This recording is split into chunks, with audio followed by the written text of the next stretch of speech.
اور اب ڈیرہ غازی خان صاحب کو بتائیں کہ جہاں پر شہریوں نے رمضان بازار کے معیار پر شہریوں نے اطمینان کا اظہار کیا اور کہا کہ اوپن مارکیٹ میں اشیاء کے نرخ بہت زیادہ ہیں، جبکہ سستے رمضان بازار میں اشیاء کے نرخ کافی کم ہیں۔ حکومت کو چاہیے اسی طرح ہر سال ماہ مقدس میں عوام کو ریلیف فراہم کرے۔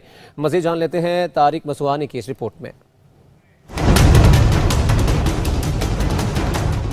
ڈیرہ غازی خان میں لگائے گئے سستے رمضان بازاروں سے شہری مطمئن نظر آتے ہیں۔ ڈی جی خان شہر میں 2 جبکہ تحصیل کوٹ چٹا اور توسا شریف میں ایک رمضان بازار قائم کیا گیا ہے، جہاں پر شہریوں کو سستی اشیاء خورونوش فراہم کی جا رہی ہے۔ سستے رمضان بازاروں میں انتظامیہ کی طرف سے فری میڈیکل کیمپ بھی لگایا گیا ہے، جبکہ رمضان بازار میں روزہ داروں کے بیٹھنے کے لیے کرسیاں اور ٹھنڈے کولر بھی لگائے گئے ہیں۔ شہریوں کا کہنا ہے کہ اوپن مارکیٹ کی نسبت سستے رمضان بازار میں اشیاء کے نرخوں میں کافی حد تک فرق ہے، جو کہ غریب شہری کے لیے کسی نعمت سے کم نہیں۔ بہت اچھا لگا ہے اور چیزیں بہت سستی مل رہی ہیں، ہم بڑے خوش ہیں، ہمارے وہاں بہت خوش ہے، ہر سال لگنا چاہیے۔ شہریوں کا مزید کہنا تھا کہ حکومت ہر سال ماہ مقدس میں اسی طرح شہریوں کو ریلیف فراہم کرے تاکہ غریب لوگ سحر و افطار میں اللہ رب العزت کی نعمتوں سے مستفید ہو سکیں۔ کیمرہ مین ٹیم کے ساتھ طارق مسوانی، پبلک نیوز، ڈیرہ غازی خان۔